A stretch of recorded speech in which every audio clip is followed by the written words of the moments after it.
नमस्कार मित्रों, सीधू ने सट के इस एपिसोड में हमारे साथ दिल्ली से उमाकांत जी लखेड़ा जुड़े हैं। उमाकांत जी, आपका स्वागत है सीधू ने सट में। आप अपने गांव उत्तराखंड में अपने गांव से अभी अभी लौटे हैं और मेरे ख्याल से कल से संसद का सत्र शुरू हो रहा है, फिर से सत्र शुरू हो रहा है।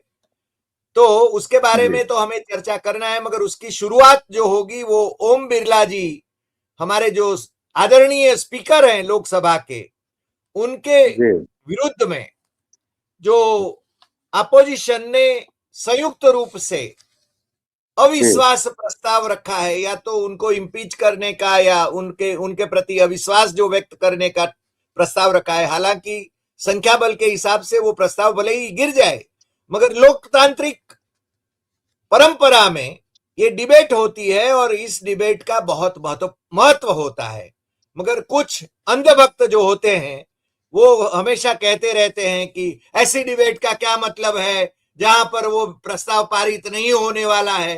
अरे भाई, ये लोकतांत्रिक परंपराएं हैं जहां विपक्ष में बैठा एक व्यक्ति भी बहुत महत्व रखता है। जैसे अटल जी कहा करते थे कि 1957 में हम 4 लोग ही जनसंघ के चुने गए थे और मुझे बोलने का मौका मिले इसलिए मुझे कभी कभी वॉकआउट कर देना पड़ता था। यानी ये स्थिति भी होती है, मगर एक व्यक्ति का भी वहां संसद में महत्व होता है। अब जब हमारे आदरणीय लोकसभा अध्यक्ष के खिलाफ ये अविश्वास का प्रस्ताव है, उनके बिहेवियर के बारे में, विपक्ष के प्रति उनकी जो भूमिका है वो हम सब जानते हैं, और सत्ता पक्ष के प्रति उनका रुख स्वाभाविक रूप से वो गलबैया करते हैं सत्ता पक्ष के लिए।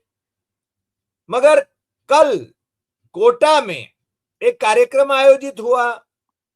1500 करोड़ रुपए की लागत से बनने जा रहे आधुनिक एयरपोर्ट, उसके बारे में, उसके सिलसिले में, और आदरणीय प्रधानमंत्री जी हर जगह पर जाते नहीं, मगर हर जगह पर उद्घाटन करना होता है तो वो ऑनलाइन जुड़ ही जाते हैं। और उन्होंने क्या बखान किए हैं ओम बिरला साहब के साहब, कि उन्होंने, वो उसका थोड़ा जिक्र कर लूं फिर लखेड़ा साहब मैं आपके पास आ जाता हूं। श्रीमान ओम बिरला, सांसद श्रीमान ओम बिरला, कोटा के सांसद श्रीमान ओम बिरला जी के निरंतर प्रयासों की भी सराहना करना चाहता हूं। उनकी हमेशा यही कोशिश रही है कि कोटा के लोगों का जीवन बेहतर बने, उन्हें नए अवसर मिले। एयरपोर्ट हो, ट्रिपल आईटी का नया कैंपस हो, सड़कों का विस्तार हो, कोटा के विकास के लिए वे लगातार सेवा भाव से काम कर रहे हैं। उनके प्रयासों के कारण ही कोटा और इस पूरे क्षेत्र के विकास को नई गति मिल रही है। उसके बाद में तो उन्होंने लंबा चौड़ा कहा है अध्यक्ष पद के लिए, उनके अध्यक्ष पद के लिए ओम बिरला जी जितने शानदार सांसद हैं उतने ही बेहतरीन लोकसभा अध्यक्ष भी हैं। वे संविधान की को पूरी तरह समर्पित हैं, वे संसदीय प्रणालियों के प्रति पूरी तरह निष्ठा रखते हैं। वे आज किसी पक्ष के सदस्य नहीं हैं, वो विपक्ष प्रतिपक्ष के से भी पूरी तरह ऊपर हैं। और मैं देख रहा हूं, जब उनको सदन में देखता हूं तब मुझे विचार आता है कि शायद शिक्षा की नगरी से आने का प्रभाव है कि वो लोकसभा अध्यक्ष के तौर पर भी एक अच्छे मुखिया की तरह सबको साथ में लेकर चलने की भूमिका में रहते हैं। और उन्होंने यहाँ राहुल गांधी का नाम लिए बिना, क्योंकि राहुल गांधी का नाम वो ले नहीं सकते हैं, बेचारे डरते हैं राहुल गांधी से, प्रधानमंत्री जी। मगर अहंकारी उत्पाती अगर कोई छात्र, वो अपना हरदंग करने की आदत तो छोड़ते नहीं है, ऐसा कह के उनको भी समभाव से ओम बिरला जी संभाल लेते हैं और मुस्कुराते रहते हैं। अब ओम बिरला जी सत्ता पक्ष की ओर, ट्रेजरी बेंच की ओर देखकर मुस्कुराते हैं, ऑपोजिशन की ओर बैठ के देखकर कैसे बिहेव करते हैं वो तो आप भलीभांति जानते हैं। लखेड़ा साहब 4 दशक से संसद कवर कर रहे हैं, इसलिए उन्होंने कई ऐसे स्पीकर्स को देखा है जो गरिमा बनाए हुए थे, मगर ओम बिरला कोई संसदीय गरिमा को ताक पर रखकर ही काम कर रहे हैं, ये हम सबका अनुभव है। लखेड़ा साहब, मैं सीधा आपके पास आऊंगा, आपका सीधू ने सट में फिर से एक बार स्वागत, और आपको सुनने के लिए, समझने के लिए हम सब लोग तैयार हैं, हमारे दर्शक भी तैयार हैं। लखेड़ा साहब। जी, बहुत अभिनंदन, नमस्कार आपके तमाम दर्शकों को। डॉक्टर देसाई साहब, मैं आपने शुरुआती लाइन में कहा कि कल से बजट सेशन का सेकंड फेज शुरू हो रहा है। कल से, टुमारो से नहीं हो रहा है, वो मोदी जी ने कल से शुरू कर दिया। मोदी जी ने कोटा का जो उद्घाटन ऑनलाइन किया है, उन्होंने शुरू कर दिया सेशन। और उनको पता है कि ये मोशन आया हुआ है स्पीकर के खिलाफ, तो उनको, अगर वो संतुलित माइंड उनका अगर होता, एक बैलेंस माइंड के वो अगर होते, तो उनको बिरला का नाम नहीं लेना चाहिए। और उनको, बिरला के लोगों को ये सलाह देनी चाहिए थी कि भाई आपके खिलाफ सोमवार से मोशन आने वाला है, इसको मोशन के बाद किसी और दिन करते हैं राइट। भाई, और किसी और दिन करते हैं। ये तो आप पार्लियामेंट को इन्फ्लुएंस करने की कोशिश कर रहे हैं, पार्लियामेंटेरियंस को इन्फ्लुएंस करने की कोशिश कर रहे हैं, जिनके खिलाफ ऑलरेडी पद से हटाने का मोशन मौजूद है हाउस के अंदर, जो स्वीकार हो गया है। वो मोशन के बीच में आप उसमें पार्टी बन गए। 118 और सांसदों ने ये दिया है मोशन। जी जी जी, तो आप पार्टी बन गए उसमें। और ये बहुत ही प्रधानमंत्री पद की जो गरिमा है, मैं मोदी जी को स्पेशल नहीं उनका सम्मान में कुछ कहना चाहता, क्योंकि मैं तो बहुत छोटा आदमी, उनका सम्मान को मैं चोट कैसे पहुंचा सकता हूं। लेकिन इतने प्रधानमंत्री हुए, इतने प्रधानमंत्री हुए, इस प्रधानमंत्री ने किस तरह से सदन की गरिमा को नुकसान पहुंचाया है, संसद के कामकाज पर टिप्पणी करना, अपोजिशन को किस तरह से ब्रांड करना, अपोजिशन को नीचा कैलकुलेट करके नीचे बताना कि इनका कोई वजूद नहीं है, जिसको कहते हैं कि अहम ब्रह्मसी, मैं हूं ब्रह्म। और ये जो तारीफ के पुल बांधने की कोई जरूरत नहीं है, वो आपकी पार्टी के टेक्निकली मेंबर बने होंगे, चुनाव जीते होंगे, लेकिन you have no business to praise him at this juncture when there is a motion under consideration. और कल से जो मोशन पर चर्चा होना प्रस्तावित है, उसके पहले आपने एक बहुत बड़ा हथियार दे दिया है। लेकिन मोदी बहुत मासूम, इतने मासूम भी नहीं है। उन्होंने जानबूझ करके तारीफ की है ताकि अपोजिशन को उत्तेजित करने के लिए, आक्रामक करने के लिए, ताकि मोशन पर चर्चा ना हो। प्रधानमंत्री ने उनके सम्मान में जो भाषण में बोला है, उस पर लोग अपोजिशन करें, आपत्ति करें और मोशन को भूल जाएं और उससे हंगामा हो। और प्रधानमंत्री का ये जो वक्तव्य है, वो ये भी दिखाता है कि सत्ता पक्ष जो है को उन्होंने लाइन दे दी है जो अपोजिशन के खिलाफ, कि भाई किसी भी सूरत में इनको बचाना है। और मुझे लग रहा है कि बचाने के प्रोसेस में, बचाने के जो क्रम है, उसमें उन्होंने जो ओम बिरला को जो सहानुभूति बटोरनी होती अपोजिशन की, और कोई बीच का रास्ता निकालने की उम्मीदों को उन्होंने खत्म कर दिया है, ऐसा मैं मानता हूं। और बिरला को उन्होंने और बड़ी मुसीबत में फंसा दिया है, ऐसा मैं मानता हूं। जी सर, ये सब ऐसे वक्त पर हो रहा है, आपने ठीक ही फरमाया कि ये चर्चा नहीं कराना चाहते हैं, ऑपोजिशन को उकसाना चाहते हैं, क्योंकि मोदी जी के खिलाफ ऑपोजिशन कौन से मसले उठाएगा, ये भी हमें आज चर्चा में लेना चाहिए। क्योंकि वो एकाएक इजराइल क्यों गए, एकाएक एप्स्टीन फाइल से घबराते क्यों हैं, एकाएक पुरी का, अपने मंत्री का जो कि एप्स्टीन के साथ संबंध रखता था और अपनी बेटी के लिए 2400 करोड़ रुपए का उसने पूंजी निवेश एप्स्टीन के लोगों के मार्फत कराया है उसकी कंपनी के लिए, ये अब पब्लिक डोमेन में आ चुका है। ऐसे वक्त में मोदी जी समर्पण भाव व्यक्त कर रहे हैं ट्रंप के सामने, ट्रेड डील में अभी साइन होना है।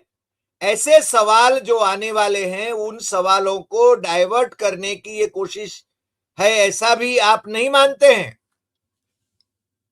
देखिए, वो तो डाइवर्ट करने की कोशिश तो लगातार मोदी जी कर रहे हैं। और एप्स्टीन फाइल में मोदी जी के जो मंत्री हैं और उनके जो मित्र हैं अनिल अंबानी, वो तो रंगे हाथ पकड़े जा चुके हैं। और इसमें कोई संदेह नहीं है कि चाहे वो अनिल अंबानी हो, चाहे वो हरदीप पुरी हो, ये मोदी जी के लिए काम कर रहे थे। और आज से नहीं, 2006 से मोदी जी की पहली यात्रा इजराइल की हुई है। ऐसी रिपोर्ट है, ऐसे फैक्ट, ऐसी रिपोर्ट, ऐसे फैक्ट है। Yes yes yes. तो ये जो याराना है, ये याराना 20 साल पुराना, और 20 साल पुराना जो याराना है, ये याराना के कई मुकाम, कई पड़ाव आते रहे, और ये याराना लंबा चला। ये याराना पिछले टर्म में जब एप्स्टीन और 2017 में जो एप्स्टीन फाइल्स की जो तथ्य, जो फैक्ट ऑलरेडी पब्लिक डोमेन पर है, उसमें एप्स्टीन किस तरह से कम्युनिकेशन कर रहे हैं डोनाल्ड ट्रंप एडमिनिस्ट्रेशन की क्लोज लोगों से, और किस तरह से वो बता रहे हैं अनिल अंबानी मोदी का आदमी है। किस तरह से ये जो हरदीप पुरी हैं, ये 2013 में रिटायर होने के बाद ये किस तरह से एक प्राइवेट पर्सन की तरह मोदी के बिहाफ में देश को बेचने का सौदा कर रहे हैं। क्या मोदी इससे बच सकते हैं? मोदी डिसोन कर सकते हैं? मोदी कोई जवाब दे सकते हैं? और उसके एवज में देश को ब्लैकमेल, ट्रंप एडमिनिस्ट्रेशन के अधीन जो ब्लैकमेल किया गया, उसकी कीमत कौन चुकाएगा और कौन चुका रहा है? क्या इसका जवाब इस पार्लियामेंट सेशन में मोदी दे पाएंगे? इसका एक ही जवाब है कि मोदी नहीं दे पाएंगे। इसलिए मोदी जी संसद के बारे में, संसद के बाहर पब्लिक मीटिंग में, पॉलिटिकल मीटिंग में इस तरह के स्पीच दे रहे हैं, इस तरह के भाषण दे रहे हैं कि उनकी वजह से या उनके बयान से उत्तेजना, अपोजिशन इतना नाराज हो जाएगा कि वो स्पीकर के खिलाफ जो मोशन आया हुआ है, जो अंडर कंसिडरेशन है, जिस पर डिस्कशन शुरू होना है, उस पर डिस्कशन ना हो करके मोदी जी से जवाब तलब मांगा जाए। किसका? कि उन्होंने बिरला की तारीफ क्यों की। तो इससे क्या होगा, एक तीर से कई शिकार हो जाए। एक तो स्पीकर के खिलाफ जो मोशन आया है उस पर डिस्कशन डिले हो जाएगा, एप्स्टीन फाइल पर डिस्कशन डिले हो जाएगा, ये जो ट्रंप के साथ जो सेल आउट का जो ट्रेड डील किया है उस पर डिस्कशन नहीं मांगेगा। ये जो रूस से जो तेल खरीदने का ये जो परमिशन दिया है इनको, इनके गुरुजी ने, वो गुरुजी ने किस हैसियत से आपको डिक्टेशन दिया है, उस पर डिस्कशन, कोई सवाल जवाब नहीं होगा। जब जब जब ये जो कुछ होगा ही नहीं, डिस्कशन नहीं होगा, तो सवाल कहां से उठेंगे? आपका सवाल का जवाब शॉर्ट में यही है। सर, गुरुजी नहीं, ये तो मालिकाना हक बजा रहे हैं। गुरुजी गुरुजी यहाँ ये एकलव्य का अंगूठा जैसे मांग लिया, इसी प्रकार से मोदी जी को पूरा का पूरा उन्होंने खरीद लिया हो, ऐसा लग रहा है। और एक मसला और भी है, वो इजराइल क्यों गए युद्ध घोषित होने के 2 दिन पहले? अभी वो तो घोषित होना है। और हमारे पुराने साथी रहे, मित्र रहे ईरान, जिसके बारे में इनके जो ब्रेनलेस समर्थक हैं वो ये बताते हैं कि इजराइल ने हमारी मदद करी। अरे इजराइल ने हमारी मदद कहां करी? हमारे साथ ईरान खड़ा रहा, और ईरान में जब तक राजाशाही थी वो अमेरिका का पिट्ठू था, और तब वो पाकिस्तान के पक्ष में था, अमेरिका भी पाकिस्तान का पक्षधर था। ये तो खुला सत्य है। इसलिए मोदी जी ने, आपने ठीक ही कहा कि ये ट्रेड डील जो सेल आउट है, भारत के हितों को बेचने की बात कर रहे हैं, उससे वो आगे की। मगर सर, ये सेशन वैसे बजट सत्र है, बजट पर तो शायद चर्चा होगी नहीं होगी, सांसदों को बाहर निकाला जाएगा, क्योंकि अब मान लीजिए कि बिरला जी चेयर में नहीं रहेंगे डिबेट में, मगर जो भी चेयर में रहेंगे वो भारतीय जनता पार्टी के आदेशों का ही अनुपालन करेंगे ना। तो हो सकता है कि विपक्ष को भगा दे संसद से। नहीं सर, ऐसा ऐसा होता है कि ये जो मोशन पर जो डिस्कशन होगा, उसमें दो तरह की बातें हैं। प्रधानमंत्री ने बीच में, जैसे मैंने बोला कि प्रधानमंत्री ने बिरला के लिए और मुसीबत पैदा कर दी है। बिरला पर जो अपोजिशन के मोशन का जो मूल बिंदु है, वो मूल बिंदु ये है कि ये पक्षपात करते हैं, ये अपोजिशन को रिस्पेक्ट नहीं करते हैं, ये अपोजिशन के खिलाफ इस तरह की भाषा का इस्तेमाल करते हैं, या इस तरह का इनका बिहेवियर है कि जो एक स्पीकर की पद पर बैठे हुए व्यक्ति की डिग्निटी के खिलाफ है। तो ऐसी दशा में जो डिस्कशन होता है मोशन के चर्चा में, वो डिस्कशन जब कंक्लूड होगा तो स्पीकर को इस चर्चा का जवाब खुद देना पड़ेगा हाउस में। इसमें प्रधानमंत्री ये सरकार का डिस्कशन नहीं हो रहा है जो प्रधानमंत्री होम मिनिस्टर रिप्लाई करेंगे। ये जो डिस्कशन का जवाब होता है, आपके दर्शकों को मैं बता दूं, बहुत सारे लोगों को ये अभी पता नहीं है, ये जो चर्चा 2 घंटा 10 घंटे का जो चलेगा, इस चर्चा में कंक्लूड जो होगा तो रिप्लाई देना पड़ेगा स्पीकर को। स्पीकर पर जो एलिगेशन, यस, हाउस में उपस्थित रहकर, यस, प्रधानमंत्री का जो चेयर है उसके बगल में जो स्पेस होता है वो स्पीकर के पोस्ट, स्पीकर का चेयर होता है। हालांकि कभी कभी दूसरा भी उन पर बैठ जाता है। स्पीकर वहां बैठ करके, वहां खड़े होकर के अपने पर लगे हुए आरोपों का जवाब देंगे, नंबर 1 बात। अच्छा, दूसरा, रिप्लाई तो भाई, मोशन तो सरकार के खिलाफ नहीं है, मोशन एक इंडिपेंडेंट अथॉरिटी के खिलाफ है।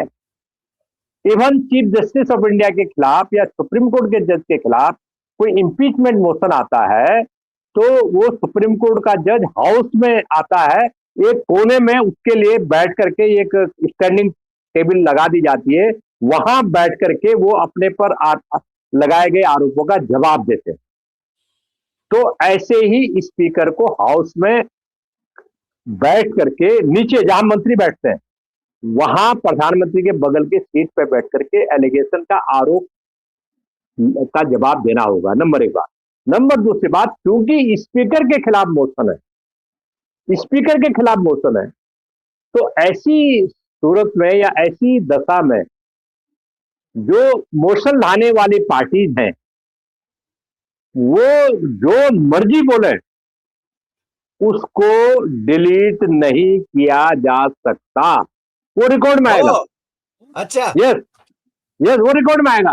भाई एलिगेशन है ना, एलिगेशन को रिकॉर्ड में लाना पड़ेगा।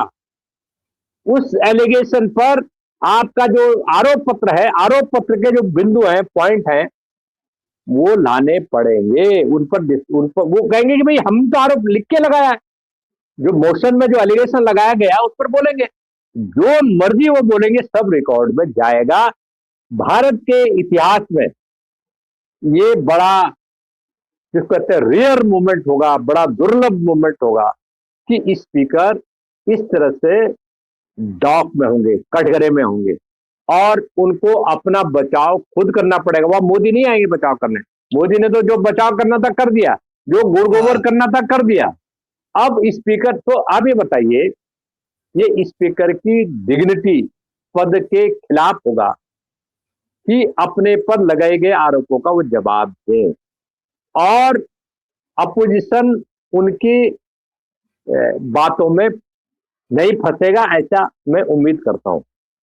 दूसरी बात मैं आपको ये कहना चाहता हूं कि मोदी जी ने जो भाषण दिया और कल अपोजिशन को सत्ता पक्ष जाल में फंसाने की कोशिश करेगा ताकि ये इश्यू को डाइवर्ट हो और अपोजिशन को केवल आपके प्रोग्राम के जरिए अपोजिशन को मैं कोई कांटेक्ट नहीं रखता हूं किसी पार्टी से, लेकिन अपोजिशन एमपीज जो इस प्रोग्राम को देख रहे होंगे, मैं उनको as a parliamentary reporter, as a student of parliamentary reporting, as a student of journalism, मैं यही कहूंगा कि वो इस सरकार के अगर ट्रैप में फंसेंगे तो they will lose the battle. उनको प्रधानमंत्री ने क्या बोला उसका बात ही नहीं करना चाहिए।